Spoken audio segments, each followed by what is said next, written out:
svima, u ovom videu ću pričati o serijalu kriminalističkih romana o Alexu Crossu. Serijal broji 30 romana, napisao ga je pisac James Patterson i ono što ovaj serijal izdvaja od prethodnih o kojima sam pričao na ovom kanalu je taj da je protagonist Afroamerikanac. Alex Cross je istražitelj za ubistva u Washingtonskoj policiji. Pored toga, on je i doktor psiholog. U prvoj knjizi serijala saznajemo da je Alex nakon smrti njegove supruge samohrani otac dvoje djece, kćerke i sina, za kojima živi kod svoje nane mame. Alex Cross se kroz serijal često bori protiv prijetećih zlikovaca i kriminalaca koji žele da ubiju njega i druge. Priča se uglavnom fokusira na Crossa koji pokušava da riješi vrlo teške slučajeve dok pokušava da održi odnos sa svojom porodicom. Također snimljena su i 3 filma po knjigama iz ovog serijala. U nastavku videa ću izdvojiti 5 knjiga koje se po mom mišljenju izdvajaju od drugih. Serijal je ogroman,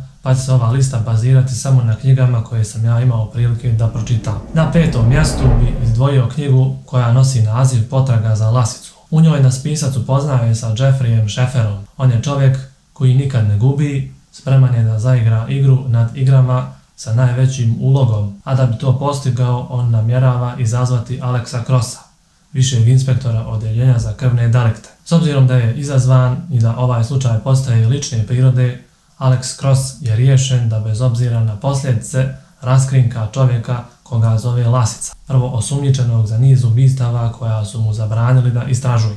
James Patterson je u potrazi za Lasicom stvorio zastrašujućeg zlikovca kog će svaki čitalac vidjeti u sjenkama kad ugasi svjetlo. Pored toga kreirao je i nježnu ljubavnu priču i zaplet koji bez prestanka izaziva vrhunsku napetost i uzbuđenje. 4. mjesto zauzima knjiga Zli Vuk, u kojoj se Alex Cross bori protiv najokrutnijeg i najmoćnijeg ubice na kog je do sada naišao, tajanstvenog grabljivca pod nadimkom Vuk. Ovo je zapravo prvi Crossov slučaj otkad je prešao u FBI i sam slučaj je zbunio njegove nove kolege. Po čitavoj zemlji neko usred bijela dana kidnapuje muškarce i žene i nestaje bez traga. Alex shvata da ti ljudi nisu oteti zbog otkupa. Njih su kupovali i prodavali, a izgleda da je Vuk zločinački koji stoji iza te strašne trgovine. On uvodi novu vladu užasa u organizovani kriminal. Iako se divi neiscrpnim resursima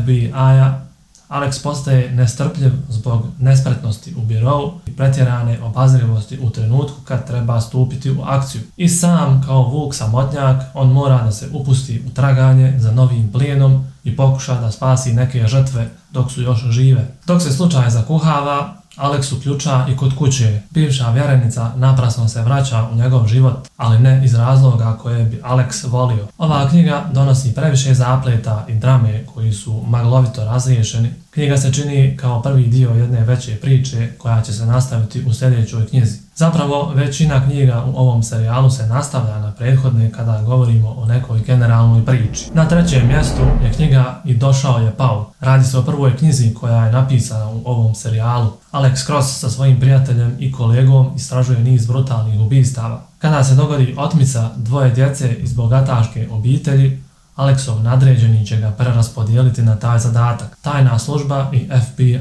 trebaju psihologa za kriminalce u slučaju da dođe do pregovaranja sa otmičarom. Alex Cross nije baš sklon ideji da napusti slučaj na kojem već radi, ali nema puno izbora. Da li možda postoji neka veza između ova dva slučaja? U svakom slučaju, detektiv Alex Cross se u ovoj knjizi suočava sa okrutnim zločincem koji je sve savršeno isplanirao i koji će se sa njim igrati kao mačka sa mišem. Dakle, ova knjiga je savršena za upoznavanje sa Alexom Crossom, koji lovi okrutnog serijskog ubicu i otmičara. S obzirom da se radnja odvija u SAD-u, a naš protagonist je Afroamerikanac, pisac nam kroz priču također ukazuje i na problem rasizma koji tamo vlada. Zapravo, ovaj problem se provlači kroz sve knjige koje sam čitao u ovom serijalu. To nije pretjerano naglašeno, ali definitivno je primjetno. Na 2. mjestu bih pomenuo knjigu 4 slijepa miša koja donosi sljedeću priču. Pred povlačenje iz Washingtonske policije, detektiv Alex Cross zna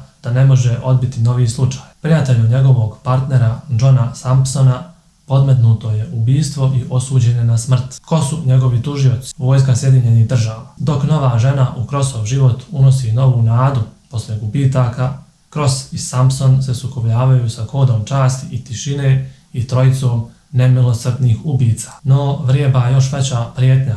Njihov poslodavac, smrtonosni genije, koji Crossa upoznaje sa novim dubinama užasa. Posljednji od 4 slijepa miša. Pisac u ovoj knjizi po prvi put posvećuje više pažnje Alexovom i Sampsonovom prijateljstvu, što nam omogućuje da malo bolje upoznamo Sampsona, koji je bio prisutan i u prošlim knjigama, ali samo povremeno.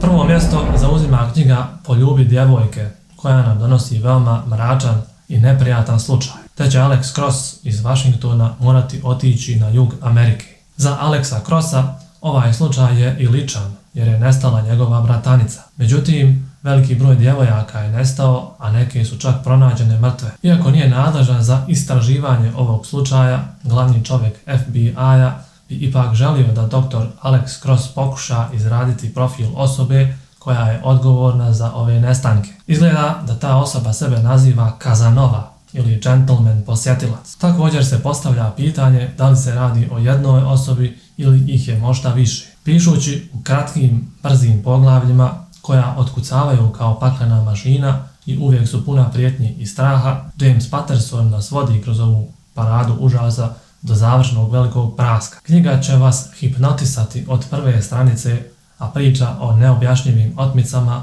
šokantnim ubistvima, dugo skrivenim tajnama, patologiji i moći i nemoći policijske birokratije pratit će vas dugo nakon što pročitate posljednju stranicu. S obzirom da se radi o psihološkom trileru, profil negativca će biti detaljno razrađen. Čak ćete jedan dio priče pratiti kroz njegove oči, te ćete imati priliku da vidite kako on razmišlja. Bilo bi to sve za ovaj video. Hvala vam na pažnji i želim vam ugodan dan.